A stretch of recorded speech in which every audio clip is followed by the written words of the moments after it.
Hi hello everyone, আমি শিবানী। আগামী 17ই October শুরু হতে চলেছে আদি কৈলাস যাত্রা। চলো আমাদের ট্যুর প্ল্যানটা একটুখানি তোমাদের সঙ্গে শেয়ার করে নিই। ডে 1 আমাদের জার্নি স্টার্ট হবে লালকুয়া অথবা কাঠগোদাম স্টেশন থেকে পিথোরাগড়ের উদ্দেশ্যে। এই দিন পথে আমরা দেখে নেব গুরনামাতা মন্দির ও মায়াবতী আশ্রম। ডে 2 আমরা পিথোরাগড় থেকে পৌঁছে যাব গুঞ্জিগ্রাম অথবা নাবিগ্রামের উদ্দেশ্যে।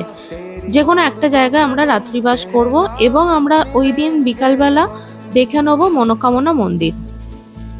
ডে 3-তে নাবি অথবা গুঞ্জি থেকে ব্রেকফাস্ট করে আমরা সকাল সকাল বেরিয়ে যাব আদি কৈলাস দর্শন করতে। এই দিন আমরা দেখে নেব পার্বতী সরোবর, ভীমকি খেতি, গৌরীকুণ্ড, পঞ্চপাণ্ডব পাহাড়, পার্বতী মুকুট ইত্যাদি। এই সবকিছু দর্শন করে আমরা আবারও ফিরে আসবো নাবি অথবা গুঞ্জি গ্রামে। ডে 4 সকালবেলা আমরা ব্রেকফাস্ট করে একদম লাগেজ গুছিয়ে রেডি হয়ে বেরিয়ে পড়ব ওম পর্বত দর্শন করতে। এই দিন আমরা পথে দেখে নেব কালাপানি, কালী মন্দির, ব্যাসগুফা, ওম পর্বত।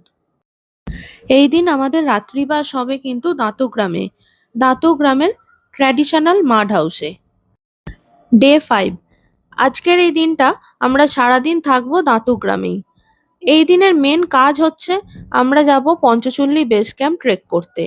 যারা ট্রেক করবে তারা তো যাবেই, আর যারা ট্রেক করবে না তাদের কাজ হলো সারাদিন হোমস্টেতে বসে পঞ্চচল্লীর দৃশ্য উপভোগ করা। রাত্রিবাস হবে এই দিন দাঁতুগ্রামেই। বিকালবেলা চেষ্টা করব আমরা নদীর ধারে ঘুরে বেড়াতে। ডে 6 দাঁতগ্রাম থেকে ব্রেকফাস্ট করে আমরা লাগেজ গুছিয়ে নিয়ে চলে যাব চৌকড়িতে। এই দিন রাত্রিবাস হবে আমাদের চৌকড়িতেই। ডে 7 এই দিন আমরা চৌকড়ি থেকেও আবারও ব্রেকফাস্ট করে বেরিয়ে পড়ব এবং পৌঁছে যাব কাঠগোদাম বা লালকুয়ার দিকে। এই দিন পথে আমরা দেখে নেব জাগেশ্বর ধাম ও দণ্ডেশ্বর মহাদেব মন্দির।